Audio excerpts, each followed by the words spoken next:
Selamat pagi Bapak Ibu, Saudaraku sekalian yang dikasihi oleh Tuhan. Shalom. Pada pagi hari ini tentunya kita terus semangat di dalam mengikut Tuhan. Dan minggu ini merupakan minggu yang terakhir untuk kita belajar kebenaran firman Tuhan di dalam tema pergi untuk kembali. Selama 4 minggu kita sudah mendengarkan firman Tuhan ini, kita sudah belajar tentang tema ini di dalam Kisah Para Rasul pasal yang pertama ayat yang ke-10 sampai dengan ayat yang ke-11. Yesus yang terangkat ke surga meninggalkan kamu akan datang kembali dengan cara yang sama. Di situ Yesus berjanji, Dia yang pergi, Dia yang terangkat ke surga akan datang kembali. Dalam hal ini saudara, di minggu yang pertama di bulan ini tanggal 3 Mei kita sudah belajar bagaimana Yesus yang terangkat ke surga.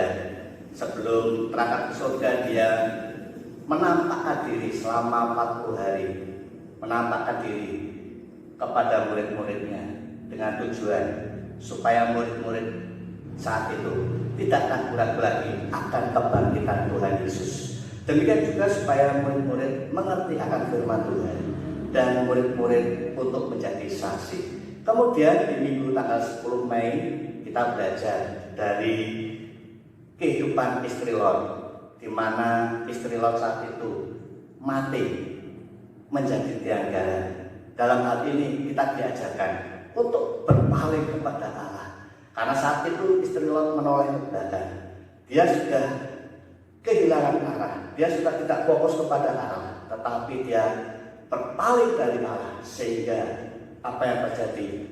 Istri Lot saat itu tidak diselamatkan saat Sodom dan Gomora di bumi hanguskan oleh Tuhan. Saudara, kemudian di tanggal 17 Mei kita juga belajar dari kehidupan Nuh, yaitu supaya di situ kita diajarkan untuk berjaga-jaga, berjagalah. Zaman sekarang berjagalah. Di mana saat itu Nuh yang memiliki iman, Nuh diselamatkan oleh karena iman dari air bah.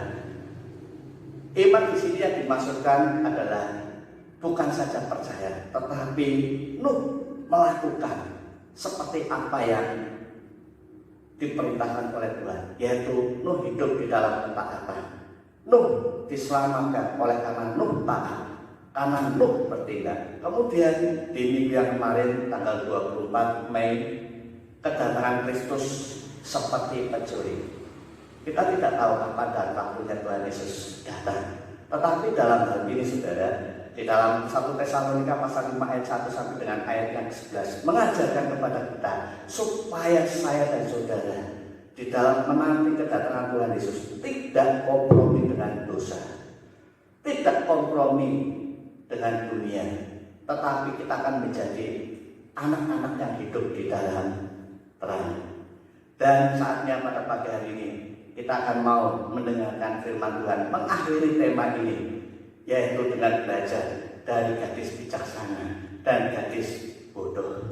Kita akan membuka bersama-sama di dalam Injil Matius pasal yang ke-25 ayat 1 sampai dengan ayat yang ke-13. Saya tidak akan membacakan keseluruhan ayat, tetapi perikop berjudul gadis-gadis yang bijaksana dan gadis-gadis yang bodoh. Saudara, perlu kita ketahui, hanya Injil Matius yang mencatat perumpamaan tentang 5 gadis yang bijaksana dan 5 gadis yang bodoh. Bapak Ibu Saudara yang dikasihi oleh Tuhan, dalam perumpamaan ini, kalau kita membaca 5 gadis yang bijaksana dan 5 gadis yang bodoh, adalah ke-10 gadis yang sedang bertugas untuk mengiring, mempelai wanita, menanti kedatangan mempelai pria. Dan dalam hal ini saudara, kita adalah diumpamakan sebagai pengiring-pengiring mempelai wanita. Dan saat ini yang menjadi pertanyaannya adalah, apakah saya dan saudara termasuk ke dalam perumpamaan 5 gadis yang bijaksana atau ke dalam 5 gadis yang bodoh? Pilihan itu semua ada di tangan kita.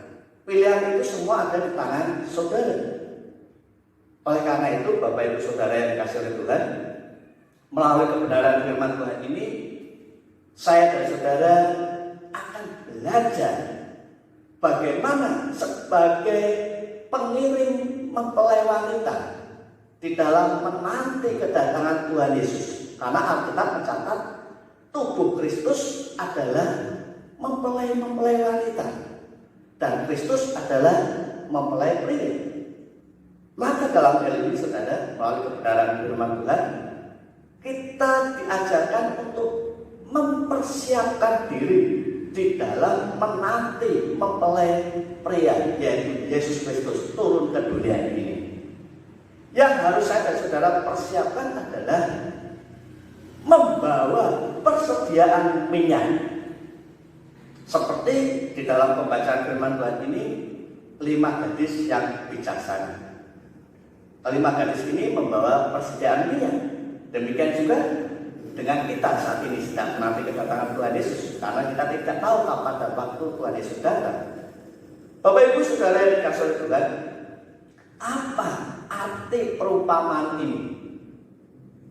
Supaya saya dan saudara membawa persediaan minyak. Saudara, minyak adalah sebagai bahan bakar supaya pelita tetap menyala.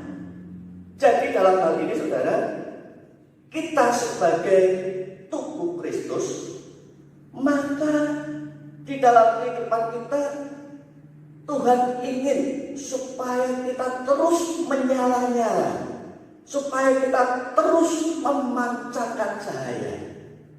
Dan supaya ini bisa terjadi kehidupan kita, maka kita isi dengan minyak. Kita isi dengan firman Allah. Sebab di dalam Mazmur pasal yang ke-119 ayat yang ke-105, di situ firman Tuhan dijelaskan, firman-Mu adalah pelita bagi kakiku dan terang bagi jalanku. Saudara, oleh karena itu saya dan saudara di dalam menjalani hari-hari hidup kita, di dalam kita menjalani hari-hari hidup kita untuk menunggu kedatangan Kristus, untuk menunggu sang mempelai pria ini, maka hidup kita harus senantiasa diisi dengan firman Tuhan. Sebab apa saudara? Kalau kita tidak diisi dengan firman Tuhan, maka yang akan mengisi hidup saudara, yang mengisi hati saudara adalah perkara-perkara dunia. Hal-hal yang ada di dunia ini, sesuatu yang kita dengar dari telinga kita ini. Maka saudara, kita akan menjadi orang-orang yang tidak siap. Oleh karena itu, melalui kebenaran firman Tuhan ini, mari saudara, kita akan isi hidup kita, hari-hari kita di dalam menanti kedatangan Tuhan Yesus dengan firman Tuhan. Di dalam Roma pasal yang ke-12 ayat yang ke-11, karena janganlah hendaknya kerajinanmu kendor, biarlah rohmu menyala-nyala dan layanilah Tuhan. Jadi ketika semangatmu kendor, ketika tidak ada semangat lagi untuk mengikut Tuhan, tidak ada semangat lagi untuk datang beribadah, itu artinya pelita saudara minyaknya sedang mengalami sedang habis. Kita harus sadar saat itu. Ketika mungkin kerajinan kita kendor, kita mulai tidak setia lagi untuk melayani Tuhan, kita perlu waspada, perlu kita isi kembali roh kita dengan Roh Kudus. Maka di situ kita akan kembali, pelita kita akan kembali bercahaya, dan semangat kita akan kembali. Kemudian kita akan menyala-nyala, roh kita akan menyala-nyala, saudara. Hanya inilah cara kita untuk mempersiapkan kedatangan Kristus. Isi hari-hari kita dengan firman Tuhan. Saudara, kita juga belajar di dalam pembacaan firman Tuhan ini. Kalau kita membaca ayat yang ke-13, ayat yang ke-11 sampai ayat yang ke-13, kelima gadis yang bodoh ini ditolak oleh Tuhan. Dia sudah ketok-ketok, tetapi Tuhan tidak membukakan pintu. Karena apa? Dia tidak mempersiapkan minyak. Janganlah kita menjadi orang-orang seperti yang di dalam perumpamaan ini, menjadi wanita-wanita bodoh. Janganlah kita ketika mengetok Tuhan menolak. Maka dalam hal ini saudara, kita harus senantiasa meresponi. Kita harus senantiasa jangan untuk tidak meresponi firman Tuhan. Maka saudara, kita akan bertobat. Marilah saatnya bagi kita untuk bertobat, kembali kepada firman Tuhan, dan menjalin hubungan intim dengan Tuhan. Jangan tunda-tunda waktu lagi. Saatnya bagi saya dan saudara, isi terus hidup kita dengan firman Tuhan. Kiranya firman Tuhan akan memberkati kita sekalian. Mari kita akan tunduk kepala dan kita berdoa. Bapa di dalam surga, Allah yang kami sembah dalam nama Tuhan Yesus Kristus, kami mengucapkan syukur dan terima kasih Bapa untuk setiap firman-Mu yang kami selesaikan pada minggu ini. Kami sungguh-sungguh diberkati Bapa, di mana kami saat ini sedang menanti kedatangan. Kami sudah diberkati melalui kebenaran firman-Mu Bapa. Terlebih minggu ini Bapa, kami mau supaya kami menjadi wanita-wanita, mempelai-mempelai wanita yang senantiasa mempersiapkan diri, mengisi hari-hari hidup kami dengan firman-Mu. Bapa, sebelum kami mengakhiri ibadah pada pagi hari ini, kami mau berdoa Bapa bagi seluruh kehidupan sidang jemaat-Mu.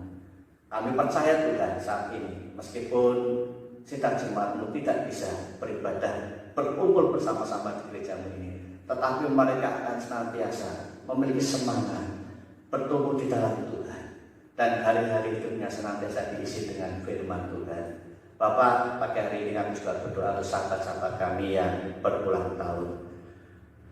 Minggu ini merupakan minggu yang terakhir di bulan Mei.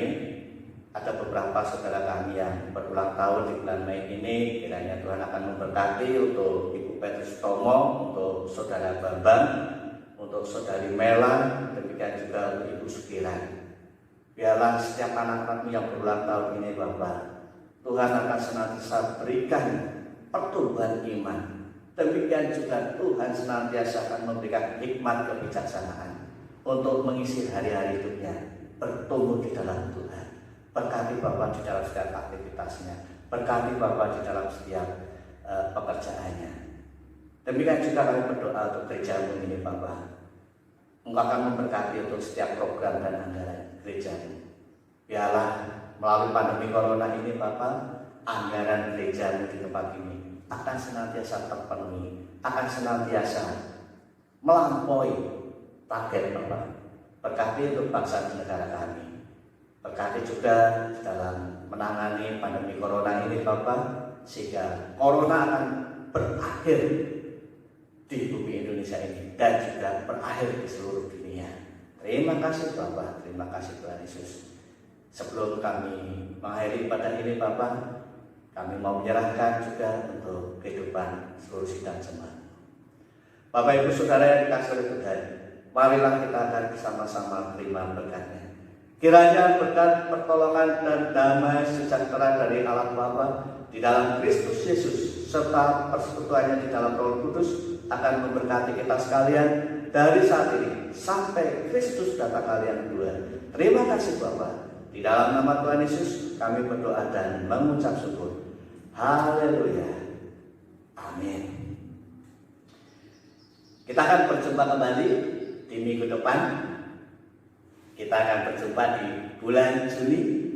Tentunya bulan Juni ini kita akan bersama-sama diberkati melalui tema yang sudah saya siapkan. Jika saudara penasaran, ikuti minggu depan. Kita akan bersama-sama diberkati firman Tuhan melalui kebenaran firman Tuhan. Tuhan memberkati. Haleluya.